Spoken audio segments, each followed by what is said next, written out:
presentation. Great. So we're moving on to our last presentation, which is Totem. All right. All right.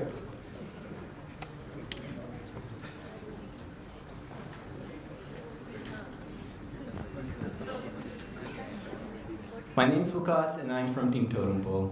The problem we're tackling is that the complex structure of a teaching hospital ensures a large divide between faculty and students.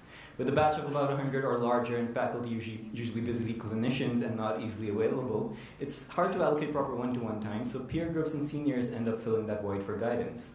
The knowledge given is usually oral, and it's not evenly distributed or preserved. The records can get distorted, and the knowledge base can get corrupt. Faculty doesn't have a means to observe and participate, which means learning becomes covert and unregulated. So my solution is that you formalize this informal system of instruction and you integrate the faculty into this system.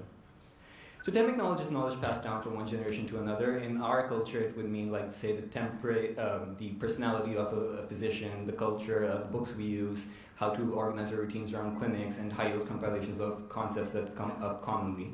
So it's important because the first time you're thrust into the system and you look for advice from someone approachable, and they give you a solution, you're bound to go back to this whenever you encounter the same problem. So totemic knowledge probably informs the cohort's action to the greatest degree. So I took the liberty of modifying 145 to add a tab for the totem pole. And suppose that I'm a student of the batch of 2023. I'm going to see what my next PBL session is in inflammation. The facilitator recommends that I read up Guyton and Goljan, etc. A senior says that these are the specific pages. Another senior says this is the up-to-date link, and the module chair approves it, so I am reassured.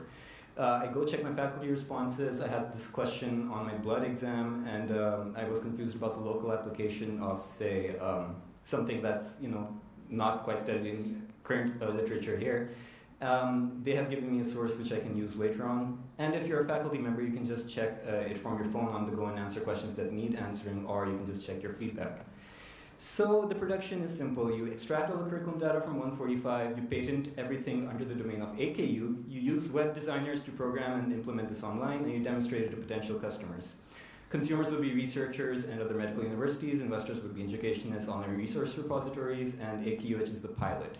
So our business model is that we offer trials and we confirm purchases. The price depends on the number of students enrolled in the target university. As this is what I think the estimated costs will be. Potential income could be huge, like around 15 lakhs, or significant one-time payments from other investors if it works out. Time frame should be around a year. Other forums are competition because they're already well used, but we have a lot of proprietary information and confidentiality issues which ties very deeply into ethics, so we can't really post things online that much. We need a regulated network, which Totem is, even though there might be some inertia in its integration. Very impactful because trends become readily observable. Things move faster than, say, one meeting per month, and it's happening real time all the time, and we're all equally aware of what's happening. So conclusion is that it's more an apprenticeship than a field exactly, and internet makes communication rapid, so why not use it to do the social intervention it so clearly deserves?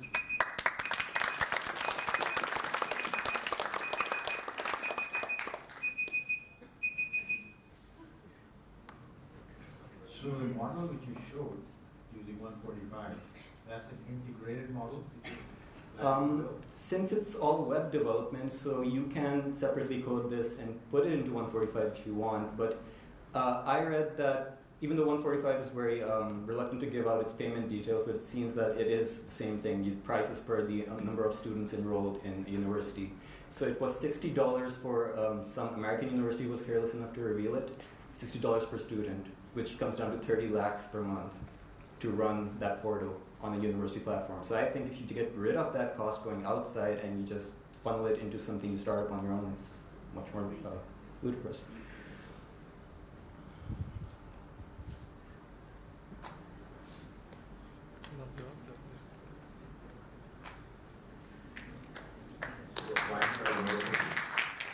So your client is only AKU right now?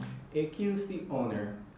Any other university, like say government hospitals, are very good with their basic sciences curriculum, but their clinical systems aren't that well organized or interlinked.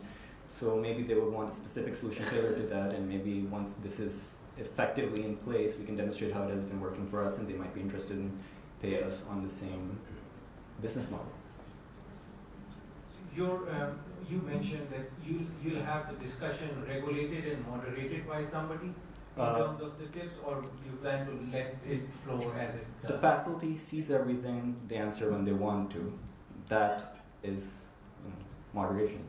That's pretty much all I'm saying.